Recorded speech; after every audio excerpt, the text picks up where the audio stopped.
Assalamualaikum warahmatullahi wabarakatuh. Saya Ahmad Rizky Salman dari KPI 3A dengan nomor induk mahasiswa 11940200002. Alhamdulillahirabbil alamin. Alhamdulillahilladzi anzala 'alal Qur'an fi dinil haqq. Alhamdulillahilladzi khalaqas samawati wal ard. Allahumma sholli ala sayyidina wa habibina wa syafi'ina wa maulana Muhammad sallallahu alaihi wasallam. Allahumma sholli wa sallim wa barik alaihi wa ala alihi. Bismillahirrahmanirrahim.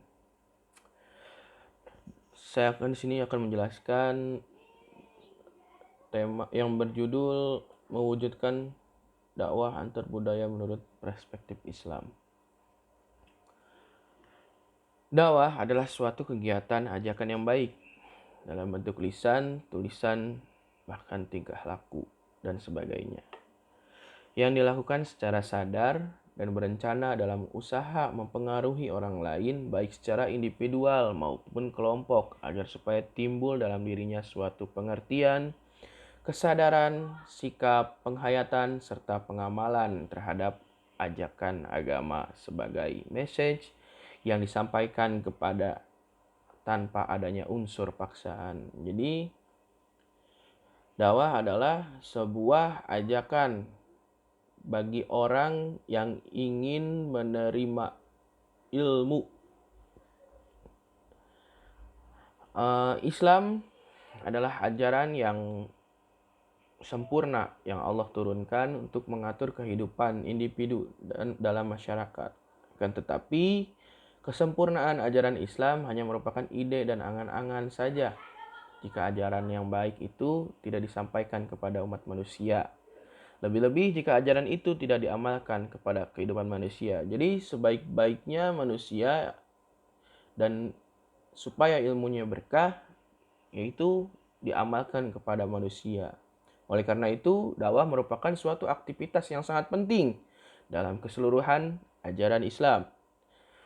Dengan aktivitas dakwah, Islam dapat diketahui, dihayati, dan diamalkan oleh manusia dari generasi ke generasi berikutnya dengan harapan untuk menciptakan manusia yang memiliki kualitas akidah, ibadah, serta akhlak yang terpuji.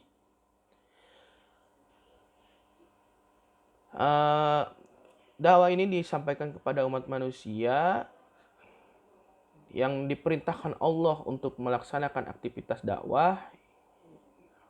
Dalam dakwah Islam telah dimulai sejak turunnya wahyu pertama, sejak Nabi Muhammad SAW diangkat sebagai Rasul sampai beliau wafat, melintasi berbagai zaman dari periode Khulafaur Rasyidin, dari Islam Umayyah dan Abbasiyah. Melalui pandangan Islam tentang kehidupan berbudaya, untuk memahami Islam sebagai sistem nilai diperlukan pengetahuan dan pemahaman yang memadai perihal keyakinan dan pandangan dasar Islam mengenai kehidupan. Tujuan utama diturunkan Al-Quran adalah untuk mempengaruhi dan pedoman bagi tingkah laku manusia. Jadi tidak heran kalau Al-Quran berulang-ulang mengecam tindakan penyembahan selain Allah atau menyekutukan Allah. Menurut Jalaluddin Rahmat, masih ada konsep yang jarang digunakan dalam Al-Quran. Sesungguhnya kami telah menjadikan insan dalam bentuk sebaik-baiknya. Menurut penafsiran tersebut, Allah menyatakan bahwa tidak ada makhluk Allah yang lebih bagus daripada manusia. Allah membuat hidup, mengetahui, berkuasa, berkehendak, berbicara, mendengar, melihat, memutuskan, dan inilah tanda-tanda kekuasaan Rabbaniyah. Mulai pemaparan itu, tampak Al-Quran memandang manusia sebagai makhluk biologis, psikologis, dan sosial. Memiliki ketergantungan satu sama lain, tidak bisa sendiri. Ketiganya inilah diharapkan manusia sebagai makhluk berbudaya dan beradaptasi, mengusung peradaban menuju kemajuan melalui dakwah antar budaya, agar setiap aktivitas kehidupan manusia bisa memikul amanah yang sudah diembannya. Islam memandang manusia sebagai makhluk dan berbudaya di atas bumi. Lebih jauh lagi, kualitas yang disempurnakan dengan kualitas. Dan saya akan menjelaskan tentang kedudukan manusia sebagai makhluk berbudaya. Dari uraian di atas, maka dapat dikatakan manusia adalah merupakan makhluk individu sekaligus sebagai makhluk sosial. Sebagai makhluk sosial, dalam upaya pencapaian kebutuhan, manusia harus berhadapan dengan manusia lain, tidak bisa sendiri, yang juga mempunyai kepentingan untuk memenuhi kebutuhan individualnya. Sehingga kerap terjadi suatu konflik kepentingan antar manusia. Sebagai jalan tengah untuk mengurangi resikonya terjadinya konflik, dimunculkan suatu nilai atau norma atau aturan bersama yang disebut etika bersama. Etika bersama inilah yang kemudian secara berkelanjutan dari generasi ke generasi menuju suatu norma bersama dari bahasa Latin yaitu colore, yang memiliki arti mengelola tanah, yaitu segala sesuatu yang dihasilkan oleh akal budi atau pikiran manusia dengan bertujuan untuk mengolah tanah atau tempat tinggalnya, atau dapat pula diartikan sebagai usaha manusia untuk dapat melangsungkan dan mempertahankan hidup di dalam lingkungan. Menurut Ki Hajar Dewantara, kebudayaan adalah buah budi manusia dalam hidup bermasyarakat. Sedangkan menurut Kong Chaningrat, kebudayaan adalah seluruh sistem gagasan, tindakan, dan hasil karya manusia dalam rangka kehidupan masyarakat yang dijadikan milik diri sendiri. Budaya dapat pula diartikan sebagai himpunan pengalaman yang dipelajari mengacu pada pola-pola perilaku yang disebarkan secara sosial dan akhirnya menjadi kekhususan kelompok sosial tertentu. Menurut The American Heritage Dictionary, kebudayaan adalah suatu keseluruhan dari pola perilaku yang dikirim melalui kehidupan sosial, seni, agama, dan kelembagaan, dan semua hasil kerja dan pemikiran manusia atau suatu kelompok manusia. Seiring berjalannya waktu, untuk mewujudkan dakwah antar budaya, berbagai perkembangan manusia, maka komunikasi sebelumnya menjadi alat bantu manusia untuk menyampaikan gagasan dan keinginan, yang memulai perkembangan menjadi ilmu pengetahuan yang bersifat multidisipliner. Komunikasi yang efektif menjadi keinginan semua orang. Dengan komunikasi efektif tersebut, pihak-pihak yang terlibat di dalam memperoleh manfaat sesuai dengan keinginan sebagaimana firman Allah Quran surat An-Nahl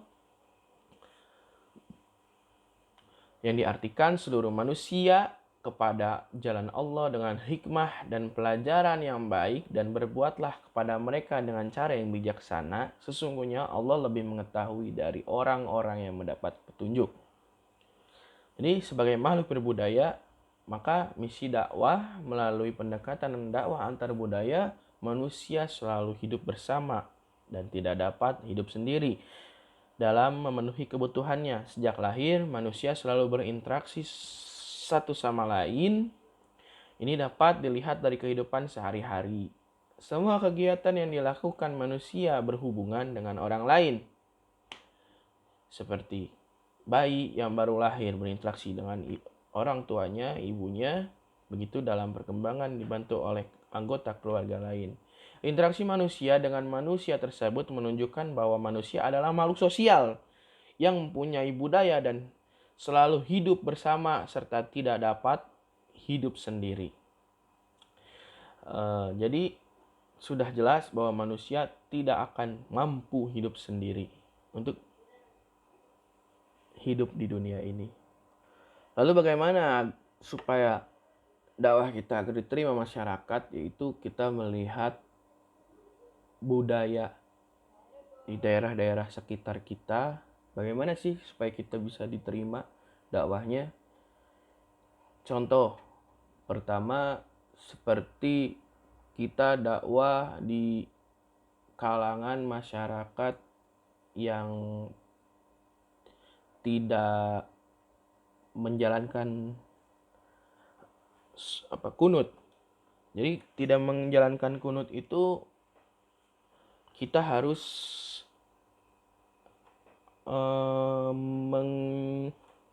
mengikut dalam suatu budaya di daerah situ. Seperti itu.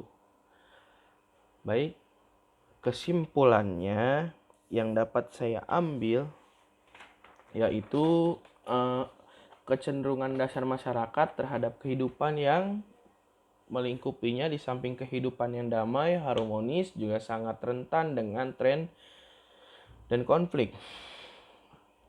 Kondisi demikian inilah dalam perspektif dakwah merupakan bagian dari situasi dan kondisi masyarakat kita, yaitu masyarakat yang mudah terkena konflik yang berasal dari luar. Dari kita muncul keberaneka-ragaman. Mengacu pendapat ahli antropolog, dakwah antar-budaya dalam kehidupan masyarakat sedikitnya memiliki 3 kategori, yaitu harus kita perhatikan adalah wujud budaya sebagai suatu ide, gagasan, nilai, dan peraturan. Wujud lain adalah adanya suatu wujud kompleks aktivitas, kelakuan, dan berpola dari manusia dan masyarakat. Dengan demikian, metode dakwah dan pendekatan dakwah antar budaya mampu mewujudkan suatu tatanan kehidupan yang baik bagi proses dakwah yang mempertingkatkan keanekaragaman budaya antar orang lain. Dan dengan pendekatan antar budaya ini sebagai salah satu watak dasar Islam sebagai agama perdamaian. Dan cukup sekian video yang dapat saya buat. Bila taufik wal hidayah. Wassalamualaikum warahmatullahi wabarakatuh.